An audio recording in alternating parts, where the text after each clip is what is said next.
Hello,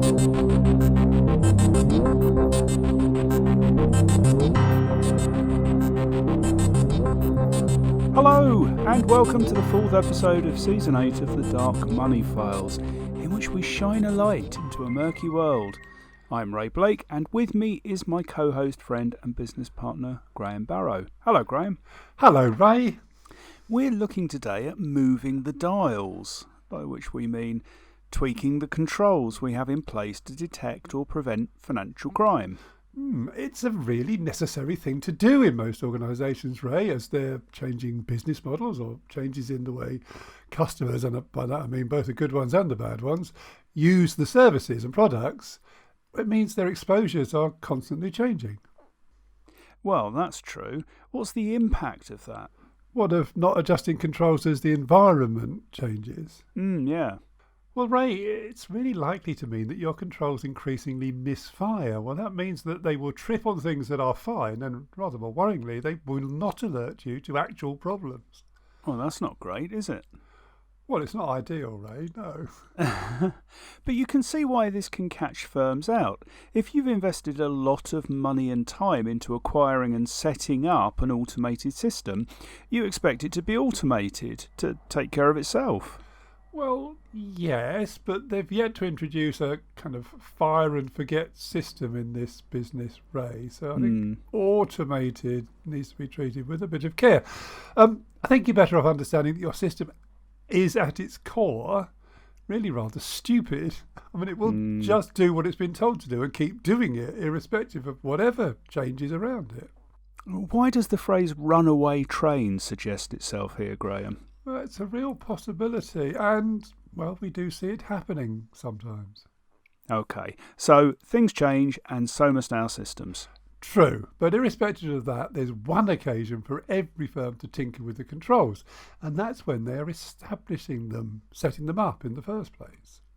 Yeah, now an electronic system will come with certain default settings, won't it? Well, always, Ray, as far as I'm aware, but that's never going to be optimised for the firm, and someone, whether that's the firm itself or the system provider or another external expert, will have to set the dials to the best settings for the firm and for the risks it faces. And does that always happen? Oh, not as always as I would like, Ray. So there's the initial setting the dials exercise when you're setting up the framework or the individual system. And then there's the course correction that you do sometime later while the system is in use. Now, what are some of the things that might occasion, Ray, the need for that adjustment? I think most firms will want to establish a regular review point, maybe annually, but we could come up with a whole range of triggers that would prompt an unscheduled review. Well, we could, so let's suggest a few then. Well, there might be changes in regulation that require firms to identify new factors and risks, or perhaps observe new limits. Or there might be whole new regulatory regimes we have to start observing if, say, we open a new branch in another country, or if our own country, say, establishes a new regime. And a good example of this was when the UK established its own sanctions regime post-Brexit. Indeed. You might also become aware of new risks or typologies that are relevant to your business model. How would those have come to light, Graham?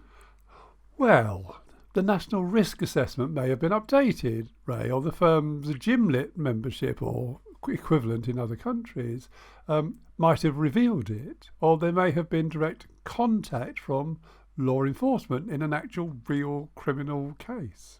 Yeah, and if the firm's systems were silent in that case, it's worth now looking at what rules or scenarios might have produced an appropriate warning. Yeah, I think these ones are all comparatively rare. You'd be unlucky to have more than an occasional prompt from these sources, but there is one routine control that might be a more regular source for system adjustment. And what's that, Graham? The periodic review, Ray. Ah, yes. Now, a firm will have scheduled every client for periodic review to ensure no case is neglected and unreviewed over the long term. It might be once a year or once every several years on a risk-sensitive scale. If the risk is very high, it might be months rather than years between reviews. Yes, but on some regular calendar or another, there will be a requirement to open the client's KYC files, look back at their transactions and the conduct of their account, and determine whether all is well. And that will involve a few distinct steps. There will be a review of the KYC records to identify anything that's missing or that needs refreshing. That might need open source or client inquiries. Yes. And next comes the review of account activity, a holistic look at how the products and services have been used in the preceding period. And then we have reassessment of the client risk rating, which will either confirm the existing rating or reassign a new one. Indeed. And finally, we have approval of the relationship for a further period, which might well need senior sign-off in higher risk cases. Great. Now that's all pretty routine. So how does this periodic review for a client bring about far-reaching systems and control changes that affect the whole client portfolio?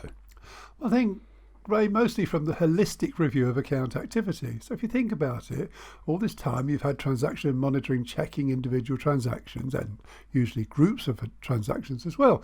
You'd want those checks to alert you in real time, or at least close to real time, that there might have been something unusual for you to look at.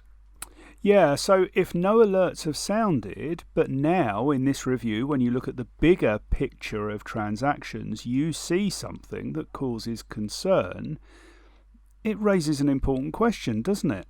Why didn't we see this earlier? Yes, the dog in the night time was unexpectedly quiet. I appreciate the Sherlock Holmes reference, Graham. It's most apt, and it's a great point. Could we have configured the transaction monitoring so as to alert us to this issue as it was unfolding, rather than us finding it only long after the event? That, of course, might mean we set a certain alerting rule differently, or amend an alerting scenario, or maybe create an entirely new one. Two thoughts, Graham. Firstly, the people undertaking the periodic review probably won't have any control over the systems. Yeah, I think that's true, Ray. And secondly, this might be a bit of a knee-jerk reaction, a hammer to crack a nut based on a single case. That is absolutely right, and it is important we don't get carried away. If this happens once, then I think we just conclude that a holistic review of account activity is doing its job, proving its value, if you like, as a backstop control, and move on. But if you see it being relied on quite widely to identify similar issues, well, that is a good sign you need to adjust your systems. It relies, of course, on the people who own the systems and their configuration, knowing that the team doing the periodic reviews are experiencing this. It absolutely does, Ray, either through keeping an eye on the regular management information if that's covered, or through the MLRO's oversight as they prepare their annual report, or perhaps through proactive escalation. This is one of those situations where people often talk about the problems of working in silos, isn't it?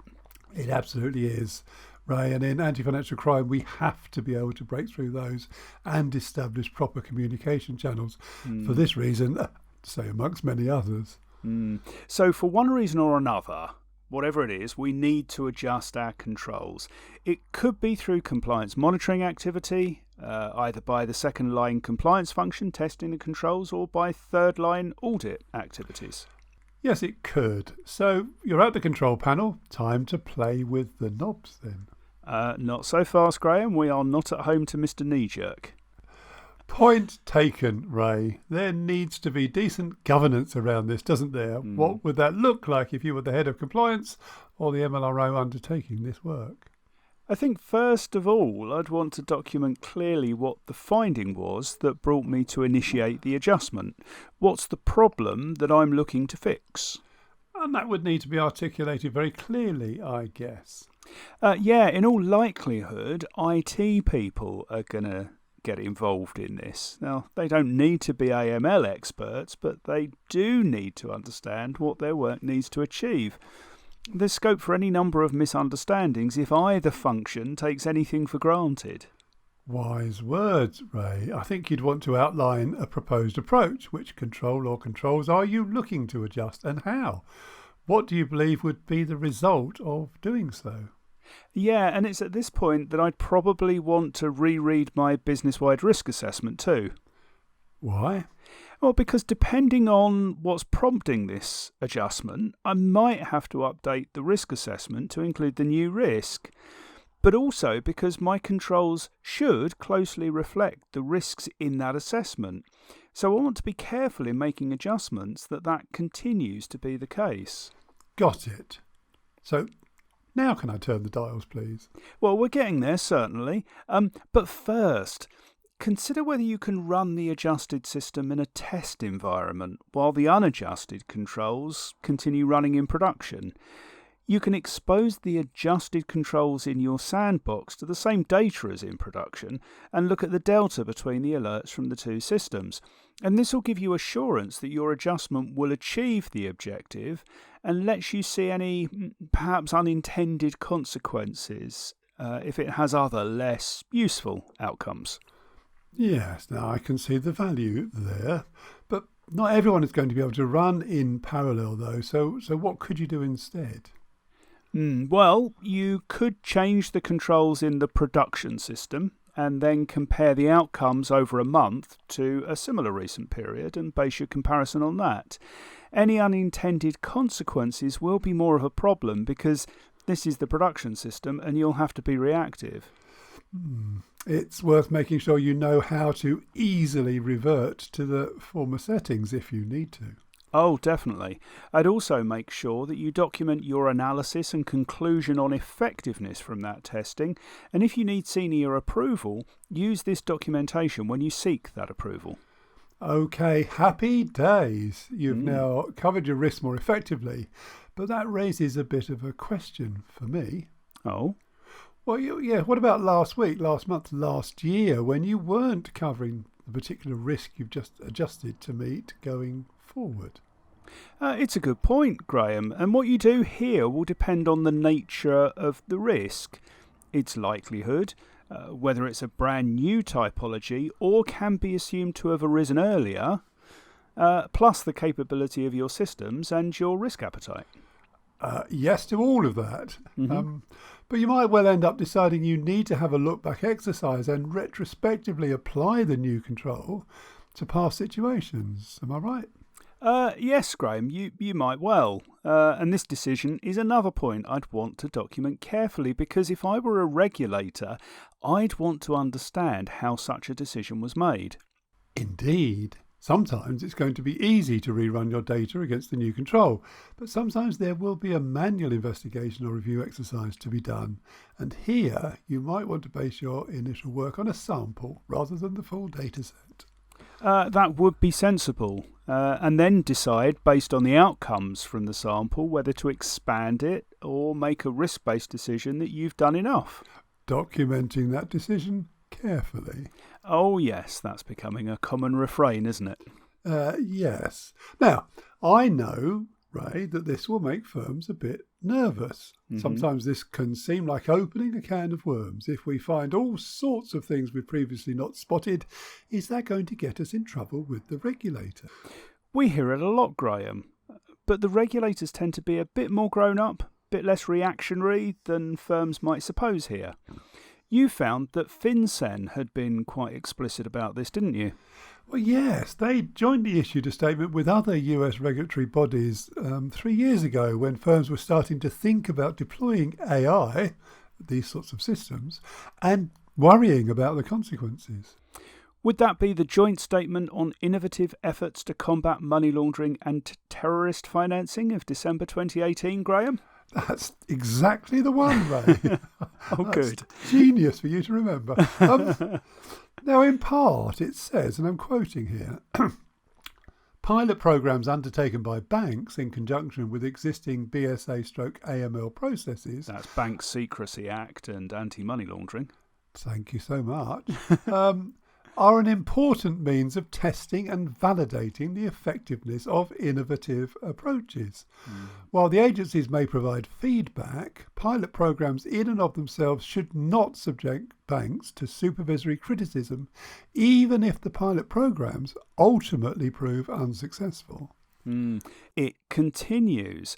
Likewise, pilot programs that expose gaps in a BSA AML compliance program will not necessarily result in supervisory action with respect to that program. For example, when banks test or implement artificial intelligence-based transaction monitoring systems and identify suspicious activity that would not otherwise have been identified under existing processes, the agencies will not automatically assume that the bank's existing processes are deficient.